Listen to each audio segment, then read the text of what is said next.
فعل لرأيته خاشعا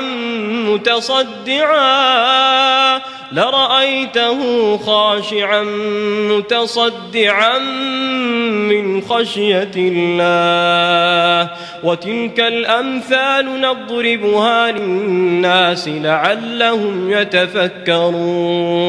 Assalamualaikum good people. Salam pun dah ke Syashul. Assalamualaikum good people. Okay, alright. So kita dah kembali semula ke Seram Isnin kita minggu ini. Kalau last week kita cerita pasal nelayan. Alright. So ramailah orang yang kongsi dekat komen dan sebagainya kan. So sebelum apa-apa kita nak bagi tahu dengan korang, ataupun Acap mau tu nak minta maaf lah kepada kamu semua lah kan.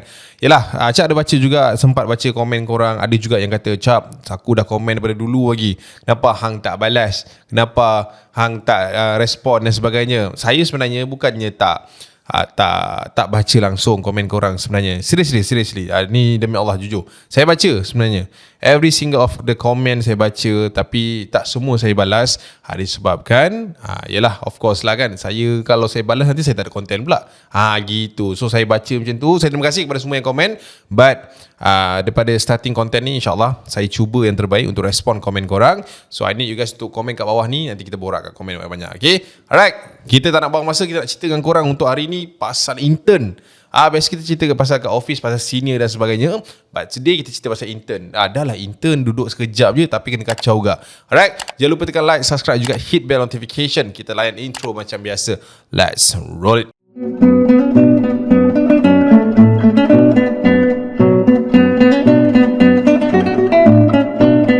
Alright, okay. First kita nak cerita ni, kita masuk terus cerita, kita tak nak buang masa.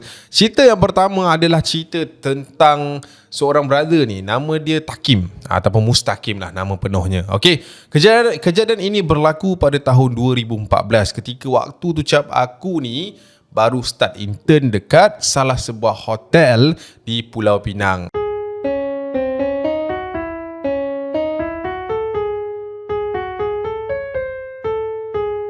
Okey, sedikit info lah tentang diri Mustaqim ni. Dia ni merupakan seorang lepasan pelajar diploma yang dalam jurusan kulineri. So dia banyak ke arah chef lah kan. Dia banyak arah ke dapur, banyak yalah masak-masak lah, senang cerita. So nak jadikan cerita, Cap, aku ni diterima untuk menjalani tempoh intern aku ini di sebuah hotel yang agak terkemuka juga di Pulau Pinang. And macam mana aku masuk intern tu, of course lah kan, tempat belajar kita kan ada orang kata apa, yang rapat-rapat kan. And ramai juga orang cakap yang hotel ini sebenarnya ada track record bersama dengan you aku ni. So maknanya ramai jugalah budak-budak yang pernah intern dekat sana lah. Okay, nak jadikan cerita, Cap, bila kita cerita pasal cerita seram ni, aku pernah lah dengar juga budak-budak yang pergi intern dekat hotel ni kena kacau dekat toilet, dekat bilik-bilik, dekat floor-floor yang kosong dan sebagainya.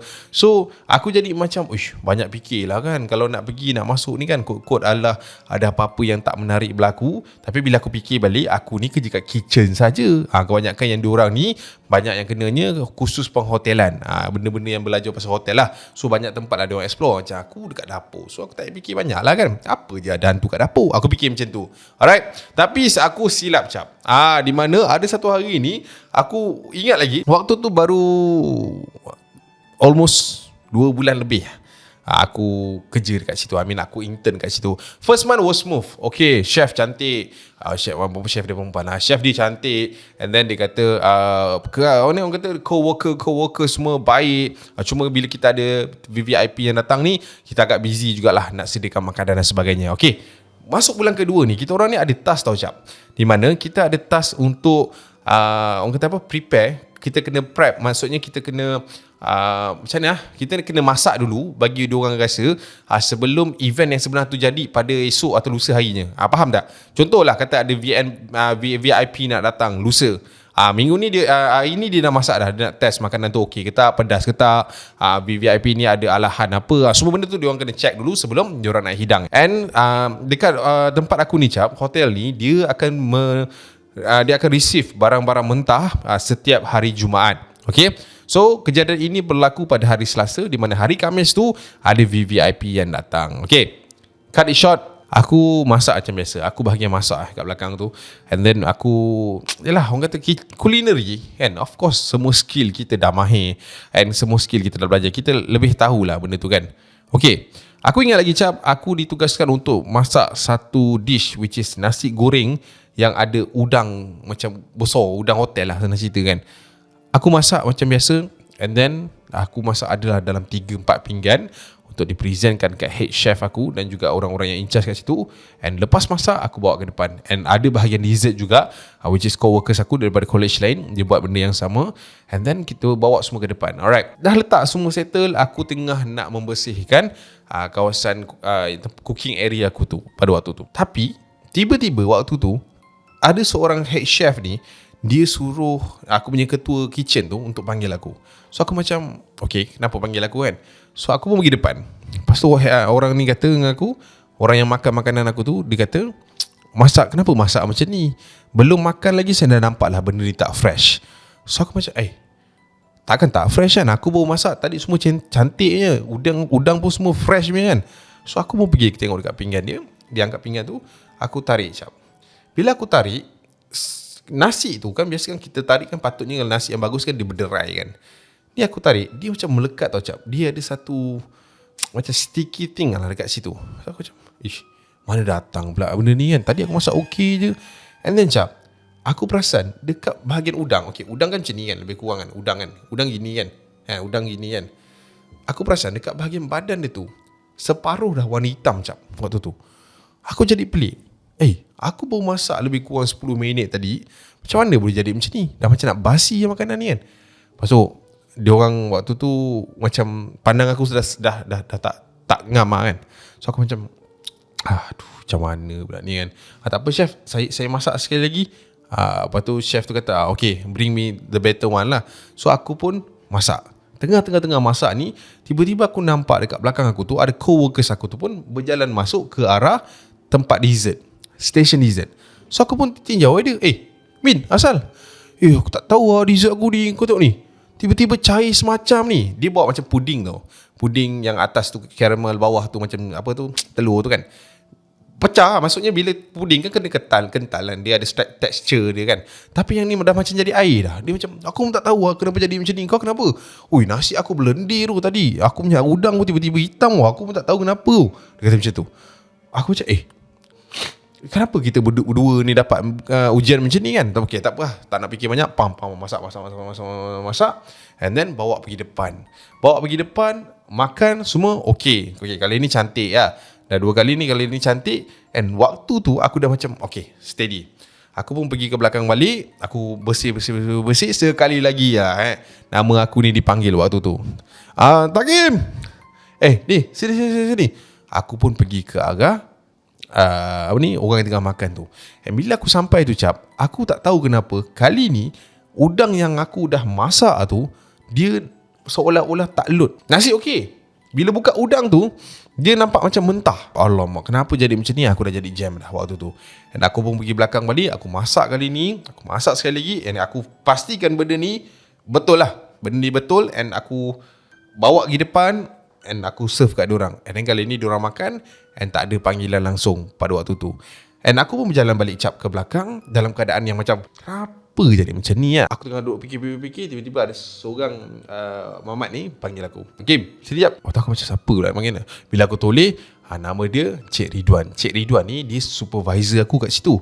So dia panggil aku pun pergi kat situ. Kenapa Cik kenapa? Ada masalah apa tadi? Tak ada. Saya pelik lah Cik. Makanan saya macam kena sabur lah kan. Kena problem makanan saya kan. Tadi nasi tak okey, ni udang tak okey. Saya pun tak tahu kenapa. Lepas tu Cik Takim kata, awak dah check dah bahan-bahan mentah yang ada dekat dalam bilik mentah tu? Tak ada pula. Pergi check. Kau ada apa-apa yang tak bagus ke? Ada orang terletak barang ke apa? Pergi tengok. Okey. So aku pun tak nak buang masa. Aku pun berjalan pergi dekat satu store tu lah, kat belakang tu. So aku pun masuk. And bila aku masuk tu Cap, di kawasan ni macam panjang tau. Kawasan dia macam okay, ni kitchen, kau kena keluar tegak sampai kat tempat tu. Dia macam gelap kat situ. And kau kena masuk pintu tu. Pintu tu berat tau Cap. Dia pintu yang kau kena tolak yang macam macam tu. So aku pun tolak pintu tu. And bila aku tolak pintu tu Cap, aku dengar tau, dekat dalam tu ada bunyi orang mengunyah. So aku macam apa pula ni kan. So aku tolak pelan-pelan. Waktu aku tolak habis je cap pintu tu, aku nampak dekat dalam store tu cap, dia ada satu meja besar tau. Aku nampak ada figure macam seorang perempuan tengah duduk cangkung atas meja tu and membelakangi aku. Aku macam apa pula ni kan. Cik Wan, aku cakap macam tu. Sebab aku nak panggil aku punya tu lah, supervisor tu. Tapi mata aku masih lagi tengok cap benda Allah tu. Memang dia besar tau. Dia besar daripada orang biasa. Tapi aku tahu dia perempuan sebab rambut dia panjang. And waktu tu cap, aku tertumpu kepada stok makanan yang berada dekat situ. And bila aku tengok kat bawah tu cap, ada macam lendir warna hijau putih tau kat bawah tu. Tapi aku dengar bunyi macam tu. Bunyi macam tu. Apa lagi nak buat? Berlarilah kan. Aku pun keluar daripada kawasan tu and lari pergi ke arah tempat aku masak tadi, kitchen aku tadi. Bila aku sampai kat situ, orang nampak macam apa hal lah engkau ni kan? Kenapa muka pucat macam ni, nampak hantu ke? Aku macam, tadi kat dalam tu aku nampak ada benda tu. Lepas tu aku pun bawa ada seorang mamat ni pergi ke tempat tu semula. And bila aku pergi kat tempat tu cap, tak ada apa-apa. Tak ada apa-apa yang pelik, tak ada apa-apa yang yang aneh lah kan. Aku tutup pintu tu balik and then aku pergi balik keluar ke kawasan aku tu. And aku jumpa Cik Ridwan. Aku bagi tahu Cik Ridwan tentang kes ini. Aku cakap aku nampak something apa semua. Tapi yang buatkan aku terperanjat pada waktu tu adalah respon daripada Cik Ridwan. Kau tahu dia cakap apa dengan aku? Besar Dia buat apa cangkung? Tak apalah, nanti saya check lah. Itu je dia cakap. Lepas tu dia tak ambil pot langsung apa aku cakap waktu tu. Maksudnya lepas aku dah cakap tu, aku dengan tengah-mengah dengan cuaknya, aku bagi tahu dia, itu je respon dia, and then dia sambung kerja lain. Macam tak ada benda jadi. Tapi yang buatkan aku pelik, maghrib tu cap, ada lori bahan mentah sampai pada hari tu. Padahal itu bukan seperti yang dijadualkan. Tapi aku nampak lah dia datang apa semua kan, sebab aku nak balik waktu tu. So benda tu masih lagi dalam kepala otak aku. Apa yang aku nampak and kenapa respon Cik Ridwan tu macam tu. So itulah dia guys, kongsian daripada Mustaqim kepada kita.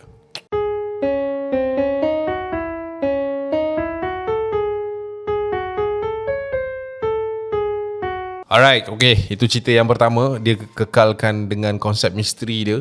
Aku pun tak tahu kenapa Cik Ridwan dia macam tu kan. Tapi kalau saya ada kat situ, saya akan rasa benda tu agak menyeramkan lah. Okay, alright. Cerita yang kedua ni berkenaan dengan seorang mamat ni. Okay, benda ni terjadi ketika dia ni pulang daripada rumah dia. Okay, diorang ni intern kat satu tempat yang sama. Dan tempat intern dia ni ada sediakan asrama untuk mamat-mamat intern, akak-akak intern yang ada dekat situ. Alright, faham kat situ? Okay, cerita daripada Khairun, bukan Khairun, asal daripada Johor Bahru, dan kejadian ini baru sahaja berlaku lebih kurang 2 tahun lepas cap. Apartmen yang diberikan kepada kami, tingkat dia jauh cap, 27 tingkat yang kita orang duduk ni, which is 2 tingkat sebelum ke tingkat yang paling tinggi sekali. Aku pun tak tahu kenapa, but itu yang di-provide-kan, so tak ada hal. Aku duduk dengan seorang lagi member sewa aku, which is Arin waktu tu. Dia bukan sewa lah, member yang satu rumah lah dengan aku kan.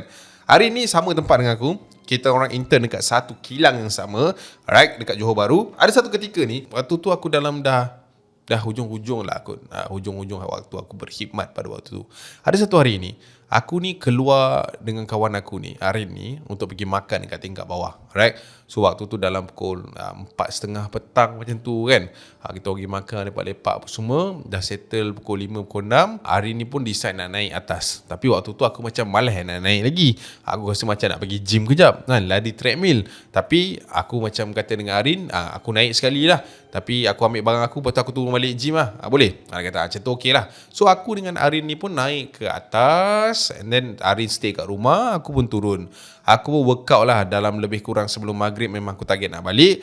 Dalam pukul 7-5 minit macam tu cap, aku settle kat gym and aku nak naik ke atas pada waktu tu. Okay, kejadian ni agak simple kalau bagi korang yang dengar benda ni, but aku takkan lupa benda ni sebab aku melalui fasa tu. Okay, macam cerita hantu yang biasa lah kan. Bila kau nak naik dalam kawasan yang agak sunyi, tak ada orang, semua buat hal sendiri, resident tu kan, keadaan dia akan jadi sunyi dan kau rasa macam kau sedang diperhatikan setiap kali kau nak naik lift. Tambahan pula yang nak menyedapkan lagi cerita aku ni, rumah aku kat tingkat 27 ni jauh. Maksudnya kau buka lift, kau kena pergi ujung baru sampai rumah aku.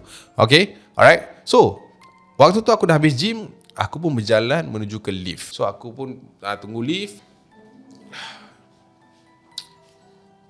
Ada kakak tu lalu lah, dia macam senyum lah kan. Alright. So aku pun naik lift bersama dengan kakak tu tadi. Okay, tengok daripada kakak tu punya nombor, dia tekan nombor 12. So aku tekan nombor 7. Akak tu pun ada tegur aku waktu tu.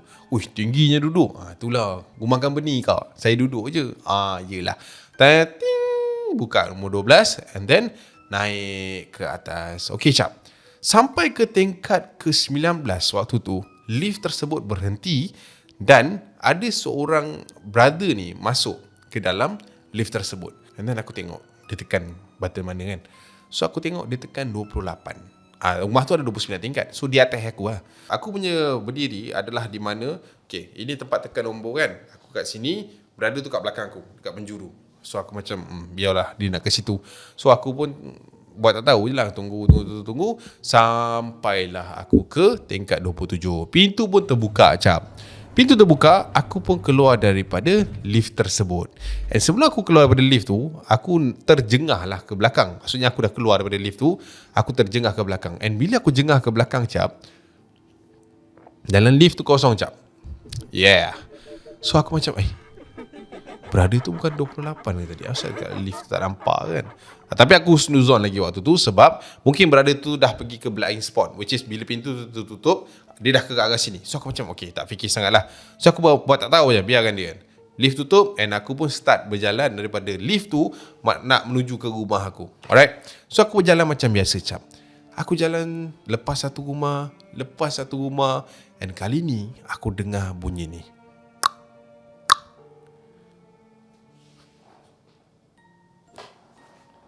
Aku toleh ke belakang. Tak ada apa pula. Tapi aku waktu tu masih lagi husnuzon. Aku fikir mungkin resident sini. Bunyi boleh mendengar daripada atas, pada tepi semua kan. Okay, lantaklah. Tengok waktu tu keadaan dah makin gelap. So aku pun berjalan sambil main telefon. Tapi kali ni aku dengar lagi, cap, bunyi ni. Waktu tu aku macam dah 2 kali bunyi ni kan. Okay. Lantak. Kali ni aku cepatkan sikit orang kata apa, kaki aku tu, langkah tu untuk pergi ke rumah aku. And waktu aku cepatkan kaki aku tu, cap, aku dengar ada bunyi tapak kaki dekat belakang yang tengah macam tu. Aku tak tahulah dengung ke apa, tapi aku macam laju, dia pun laju. And sampai ke depan rumah aku tu, aku kena buka kunci. Aku macam tengah laju and aku stop tau dekat depan rumah aku tu. And waktu aku stop tu, cap, aku terasa dekat belakang tumit kaki aku ni, kaki tumit kan, ada something yang macam ni. Waktu tu tak payah cakap lah, peluh sejuk, panas, suam semua turun, menggigil juga. Nak buka kunci macam dalam cerita tu, cap, nak buka kunci time tu lah tak boleh kan, macam tu. And aku buka, berjaya. Aku pun masuk ke dalam rumah aku. Tutup pintu. Berdarah-darah, tapi aku nak tinjau juga apa benda yang ikut aku tu. Aku pun selak dekat pintu tu kan, ada teropong kecil tu kan. Aku pun tinjau, cap. Dan bila aku tinjau tu, cap, aku nampak dekat lubang tu ada rambut. Rambut macam mana? Okay, aku bagi kau POV. Dia macam ni. Aku tengok benda lah ni kan, tengok macam ni. Aku nampak, cap, ada someone tengah berdiri dekat belakang, dekat depan pintu aku ni, tapi dia tengah membelakangkan pintu aku. So maknanya kau nampak belah sini lah. Faham tak? Kau nampak belah sini lah. Kau nampak belah sini. Kau nampak belakang kepala dia ni. So aku cakap, siapa pula ni? Psycho mana pula ni ikut aku kan? So aku biar je, aku perhati je kat lubang tu. And dalam lebih kurang 2 minit lebih macam tu, aku nampak dia bergerak and jalan menuju ke arah kanan. And waktu dia bergerak tu, cap, waktu tu bulu roma aku naik. Sebab yang bergerak belah daripada pintu tu, bila aku amati betul-betul tu, cap, belakang dia adalah belakang aku, cap. Kau faham tak maksud aku? Belakang dia tu akulah. Aku yang tengah tengok aku jalan keluar. Figure sama, baju sama, and aku ada parut, cap, dekat belah tangan ni sama. Waktu tu aku macam, apa ni kan? Ron? Ush. Kenapa? kau buat apa kat depan pintu tu? Member aku Arin tadi itulah. Dia tegur aku depan pintu. Kau buat apa depan pintu tu? Tadi ada orang kejar aku tu. Gila lah. Kau dah lama kat pintu tu? Aku bawa balik lah ni. Tak nampak dia berpeluh-peluh ni. Kau jangan main-main. Asal? Yang kat dalam bilik tadi tu siapa tu? Arin, kau jangan main-main bodoh. Tadi aku nampak kau dalam bilik pegang telefon, pandang aku senyum-senyum. Aku tanya, kenapa? Tengah bahagia ke? Tapi kau senyum je kat aku. Aku pun keluar bilik. Ni aku nampak kau kat sini. Waktu tu aku pandang dia pandang aku. And kita orang buat apa? Kita orang decide buka pintu tu and keluar daripada rumah tu cap. Keluar daripada rumah tu jauh pula tu, nak pergi lift tu balik. Bila pergi lift tu, kita orang turun ke bawah sampai kat rumah member kita orang tingkat 12. Sampai je kat rumah tu memang mencungap cap. Kita orang cerita semua benda kat dia. Malam tu kita 4 orang naik balik kat rumah tu. And bila masuk tak ada apa-apa lah. Tapi malam tu memang aku tidur kat rumah member aku. And lepas tu nampak tak? Nampak tak? Lampu tu nyala gelap tiba-tiba. Dan lepas tu aku, orang kata apa, minta pindah lah daripada rumah tu kan. Walaupun company bagi, but bila aku cerita kat bos aku, dia pun okay, dia pun pindahkan aku. And lepas tu tak ada apa-apa yang jadi. So itulah dia guys, kongsian daripada Khairun kepada kita.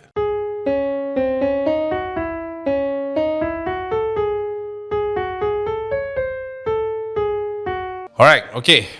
Ini cerita yang terakhir. Tapi aku rasa cerita terakhir ni, dia tak tahu lah scary ke tidak kan. Cuma aku rasa benda ni sangat related lah dengan orang-orang yang pernah bergelar intern atau budak-budak baru ataupun junior lah dekat mana-mana company. Okay, Sofia cakap dia ni ada satu pengalaman seram yang dia nak kongsikan kepada kita. Waktu dia bersama dengan salah satu company swasta di Kuala Lumpur. Dia kata company yang ni agak besar juga sebenarnya, tapi benda ni terjadi dekat dia pada tahun 2018. Okay, dia kata waktu dia sampai dekat tempat intern tu, dia kata itu memang orang kata tempat yang betul lah dia sampai. Sebab tak ada apa masalah, semua best, everything about the company is good. Tapi cap, apa yang buatkan saya hairan adalah ketika saya masuk bulan keempat, hujung bulan keempat, sebelum saya nak menghabiskan tempoh intern saya 6 bulan dekat situ. Bulan keempat, satu hari ni saya datang berbaju kurung. Alright, memandangkan waktu tu adalah hari Jumaat, saya pun pakai baju kurung dan saya masuk macam biasa. Saya wish selamat pagi. Tapi cap, first time dalam masa 3 bulan, 4 bulan saya dekat situ, tak ada seorang pun sahut selamat pagi saya tu. Bukan nak kata mengada tapi kita dah biasa dengan culture yang selamat pagi, lepas tu ada orang lain, selamat pagi, buat apa tu? Bawa makan ke? Macam tu lah. Tapi hari tu seorang pun tak ada. Kita orang macam selamat pagi, semua macam macam tu je. So waktu tu saya dah macam apa hal aku ada buat salah ke apa kan? Of course lah kan, overthinking. Okay lah, duduk dekat meja sendiri, buat kerja. And then saya ada jiran saya lah dekat sebelah ni. Alright, nama dia Kak Su. Kak Su ni, kalau saya sampai, biasanya belum saya buka mulut, dia dah kau sampai dah, kau tahu tak? Hari tu dia dah macam tu dah. Tapi hari tu Kak Su ni macam busy sangat, tak bercakap dengan saya sampai waktu lunch. Waktu lunch pun saya biasanya akan bawa makanan yang banyak cap, which is lebih daripada saya seorang lah. Ada saya buat nasi ayam, nasi goreng yang saya masak sendiri. Tapi hari tu saya masak lebih, saya letak kat pantry tu. Biasanya bila saya start makan, akan adalah kawan-kawan saya yang menyapa, yang yalah mungkin nak makan sama ke apa semua. Tapi waktu tu cap, diorang masuk pantry, ambil air, keluar.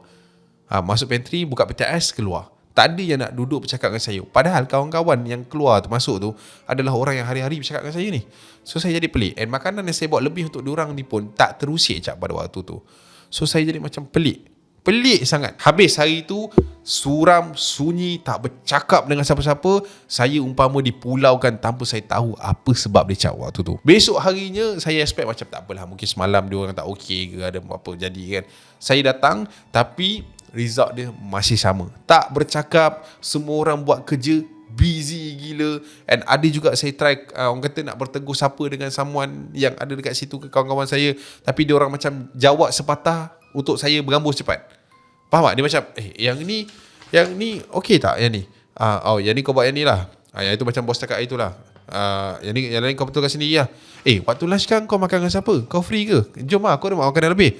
Tengoklah macam mana, nanti aku bagi tahu balik. Ada macam tu lebih kurang. Macam tak nak cakap dengan saya. So saya jadi macam pelik lah kan, kenapa jadi macam ni. Benda tu berlarutan sehingga berminggu sebenarnya. Masuk minggu yang kedua, saya dah jadi tak tahan dah. Sebab saya datang seminggu office macam orang tak nak bercakap. Orang macam benci saya datang office tu. Alright.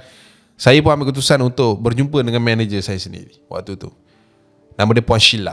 Dia tulis sini, bukan saja dia macam Sheila kan, Miss Sheila. Alright. Dia ada dua, Miss Sheila dengan Miss Cindy. Tapi dia jumpa Miss Sheila dulu. Okay. Sama Miss Sheila tu sebenarnya baik dengan saya. Tapi saya sampai masuk office kat dia, dia cakap, okay, ada apa-apa, saya nak jumpa sekejap, boleh tak Miss Sheila? Ada apa-apa yang penting ke? Tak adalah, cuma nak cakap sikit. Kalau tak ada apa-apa penting, nantilah saya tengah busy ni. Macam tu. Tak terasa kau kan. Waktu tu saya dah macam, tak apalah, mungkin saya kena pergi jumpa Miss Cindy sendirilah. Miss Cindy ni atas daripada Sheila ni. So saya pergi ke atas, saya masuk ke dalam bilik Miss Cindy, dan saya pun cakap dengan dia tentang isu yang saya sedang lalui dekat tempat kerja saya ni. Saya macam tak tahulah Miss, lately ni orang macam pulau saya lah. Saya ada buat apa-apa salah ke Miss? Lepas tu Miss Cindy tu macam pandang saya kan, lama tenung saya, awak tak ada buat apa-apa salah, semua okey, cuma mungkin lah penampilan you lah, you kena ubah sikit. Mungkin diorang tak selesa ke apa ke, kan, you pergilah cari perfume ke apa ke, tapi you kerja semua okey, tak ada masalah. Itu saja kot. Saya rasa lah itu mungkin lah. Yang lain you tak payah risau lah. Okay. Okay Miss Cindy, alright, thank you. So lepas saya cakap dengan Miss Cindy tu saya pun keluar daripada bilik tu, air mata saya mengalir. Lagi saya tak faham sebab saya rasa pakaian saya okey je, kemas, wangi. Saya jadi macam down lah. Awak down lah kan. Saya pergi ke depan, respon yang sama, dah masuk minggu kedua. And saya ada lagi seorang intern, member saya, which is nama dia Khadijah. Dia ni bersama juga sebenarnya. Dulu ni baik gila dengan saya. And saya ingat lagi yang dia kata dia nak buka satu business, which is dia nak start jual perfume. Dia siap bagi saya tester apa semua. And saya ingat macam nak berbaik dengan dia, nak pergi order lah dekat dia. Bila saya pergi nak try, nak order dekat dia, dia kata dia tak jual dah. Seolah-olah memang tak nak bercakap dengan saya. Saya jadi down Balik tu, semua orang dah keluar daripada office. Saya rasa macam nak bersendiri sekejap. Saya pun masuk ke dalam toilet, cuci muka saya. Saya menangis waktu tu. Menangis sebab saya rasa dah tak kuat dah. Saya cuci muka saya menangis. Dan saya tengok cermin tu banyak kali. Kat mana yang tak kemas? Kat mana tak okey? Kan? Saya bau, tak ada berbusuk. Kenapa jadi macam ni kan? Apa masalah dia? So saya pun macam, dah lah kan, mungkin diorang dah tak suka saya dah kena buat satu keputusan untuk gerak daripada situ. Alright. So lepas saya dah basuh muka apa semua, saya dah lap dengan tisu, dan saya pun nak keluar daripada kawasan toilet tu. Saya pun berjalan Bila saya berjalan tu, saya tak tahulah, ini mungkin Tuhan nak tunjuk, anak mata saya ni tiba-tiba terjeling ke arah cermin toilet saya. Dan waktu saya terjeling tu saya ternampak wajah saya dekat cermin tu macam pengemis Pengemis? Memang tak kena, semua benda tak kena. Saya macam terjeling gini je. Tapi bila saya tengok balik ke cermin, okey, tak ada masalah. Dan saya keluar daripada toilet tu, saya terus macam fikir, adakah benda ni angkara orang kan? Saya balik, bagi tahu mak saya pasal isu ni. Dan mak saya pun kata, kau tak ada apa-apa, mak nampak awak okey je. Family saya semua tengok saya okey. Tapi bila kat office saya jadi macam tu. And saya cerita pasal yang saya terjeling kat cermin tu, saya nampak benda lah tu. And nak jadikan cerita, mak saya ni membawa saya pergi kat pak andak saya ni. Pak andak saya ni tahu benda-benda gini. And bila di scan kan memang betul ada someone dah hantar something dekat saya. Alright. Mungkin dia takut saya ganggu gugat tempat dia. Macam tu. Itu je Pak Andak cakap. Dan Pak Andak bagi tahu saya tentang clue yang sangat jelas siapa yang menghantar benda ni kepada saya. Alright. Satu je niat dia. Dia takut yang saya ni diserap masuk while dia tak seperform saya mungkin. Tapi waktu tu saya rasa macam terdiam, tergamam disebabkan saya tak sangka dia yang buat benda ni kepada saya. So itulah dia guys, perkongsian daripada Sofia kepada kita.